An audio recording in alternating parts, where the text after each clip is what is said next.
One of the most dysfunctional mind patterns which we all suffer from is the need to make others wrong and ourselves right.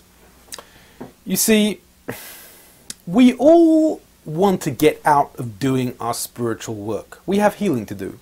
Our souls are ancient, they've been through many lives before, and our journey in this world hasn't been that much easier either. So the easy way out is simply to say, oh well, it's his fault, it's her fault, everything that happens to me is someone else's fault, so I don't have to do anything. But anyone who wants to avail themselves of their purpose in this life and to do what really needs to be done, you need to come to the realization that everything is meant to happen. You need to dismantle that dysfunctional, negative mindset. And that is the message at the beginning of this week's Torah portion, the Torah portion of Tzav. We read that a continuous fire should burn on the altar. This is chapter 6, verse 6. Do not extinguish it. Loi sichbeh. Which in Hebrew means loy, means do not, sichbeh, extinguish. But in a fascinating rereading of this, the Chassidic masters explained, loy sichbeh, the no should be extinguished. Extinguish the no. Dismantle your negativity. Get rid of this negative way of looking at things where, you're the victim. Everything that just happened to you, it's someone else's fault. We need to reach the level which spiritual teachers call equanimity. Rabbi Isaac Luria, 16th century Kabbalist, was once asked by one of his disciples, have I reached equanimity? And the Arizal replied, if someone is nice to you, are you happy? He said, sure. And if someone is really nasty to you, do you get upset? He says, absolutely. He says, well, you haven't reached equanimity. Until you can reach the point where you realize that everything that is happening to you is the universe telling you a lesson. God is speaking to you through all the actions of your life, and every single one of them is supposed to be an impetus towards your further healing and spiritual work. So, loi sichbeh, get rid of that negative attitude that it's this one's fault, it's that one's fault, and realize that everything is God speaking to you. Chapter 6, verse 18, we read that the sin offering should be slaughtered where the burnt offering is slaughtered. Now, what's the point of this? Beautiful, inspiring thought from Rabbi Bachya ben Asher, 13th century Torah commentator. He says that, can you imagine what would happen if the sin offering was brought in a different place to the other types of offering? Basically what we would have is an area of the temple, an area of the sanctuary, which is, oh yes, did you sin? Go that way. Did you not sin? Well, you could go over there. We would really embarrass sinners by doing that. We would label people as being second class, as being evil, as being imperfect, simply because they sinned. And the Torah is sensitive to that. We must always realize that most of the time people are doing the best they can, considering the situation that they're in. We shouldn't be labeling people, even if they've sinned, and they're coming to admit their sins, but it's wrong to put them in a different category, in a different place. We need to be sensitive to all of God's creatures equally, and who is good and evil is only known in the eyes of God. Chapter 6, verse 21, we read about the earthenware vessel. Now, an earthenware vessel cannot be purified, it cannot be rendered kosher once it's absorbed non-kosher food. The only solution is to break it. What's the message here? So the Zohar, classic work of the Kabbalah, explains beautifully that the earthenware vessel is a symbol of man. We're all made from the earth. Adam was created from the earth. And if we absorb something inappropriate, something unkosher, we swallowed something we're not supposed to, spiritually speaking, the only solution is brokenness. The brokenness of the heart, contriteness, realizing and reckoning with that imperfection. Wrestling with that imperfection and not denying it to a state of brokenness. So, says the Zohar, the heart is atoned for when it becomes broken through true repentance. That's the symbol of breaking the earthenware vessel. Okay, chapter 7, verse 15, we have this command that when there's meat from a sacrifice, we don't waste any of it, and if there is any left over, you can't just leave the meat there. He should not leave any of it over until morning. Don't leave it over till the next day.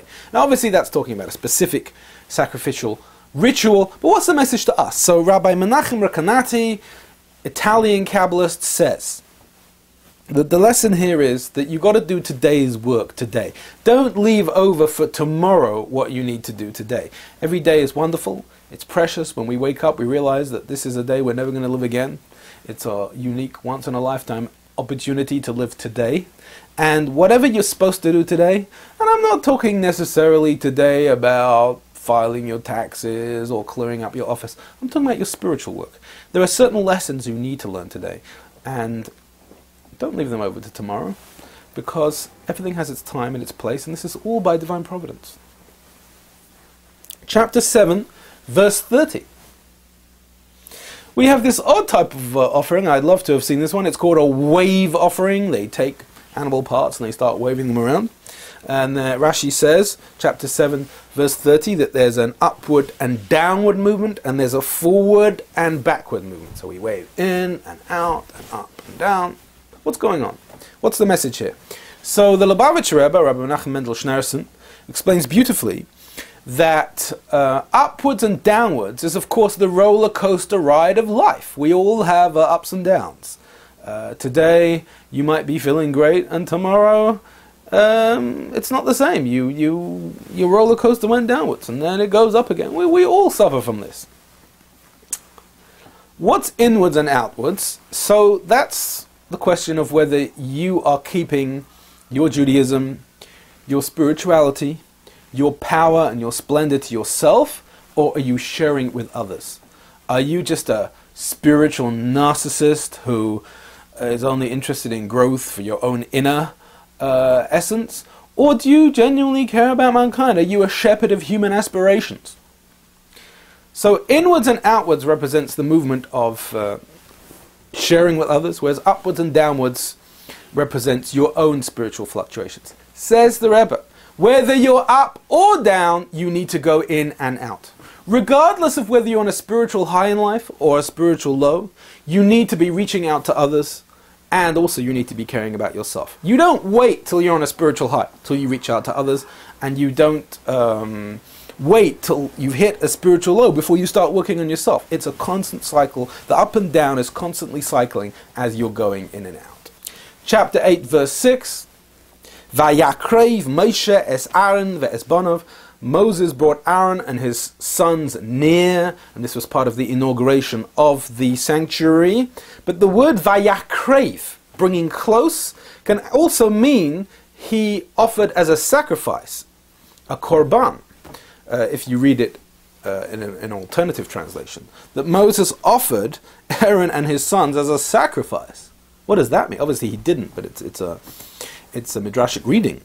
So Rabbi Isaiah Horowitz, the Holy Shalah, writes in his book, in his classic work, the Shnei Luchos HaBris, that at this moment in history, I mean, this is really the climax. If you read history in a spiritual sense, that you see various progressions and regressions, the inauguration of the temple was the climax of history. The purpose of creation was most fulfilled in God's house. And therefore the moment when all the priests who were supposed to officiate there were ready to offer their service, this was a spiritual climax of history. And therefore at that moment, these sons of Aaron, the priests, had reached the elevation and the holiness that Isaac achieved when his father Abraham put him on the altar and was ready to offer him to God. It was that level of sanctity. So that's why the Torah has a esoteric reading. Not only did Moses bring them close, but he offered them, it's as if he offered them as a sacrifice. They were that holy. Spiritual message for the week. I love this idea at the beginning of the Torah portion about the flame of the altar. We all have our inner flame. And that is what illuminates our path to our highest self.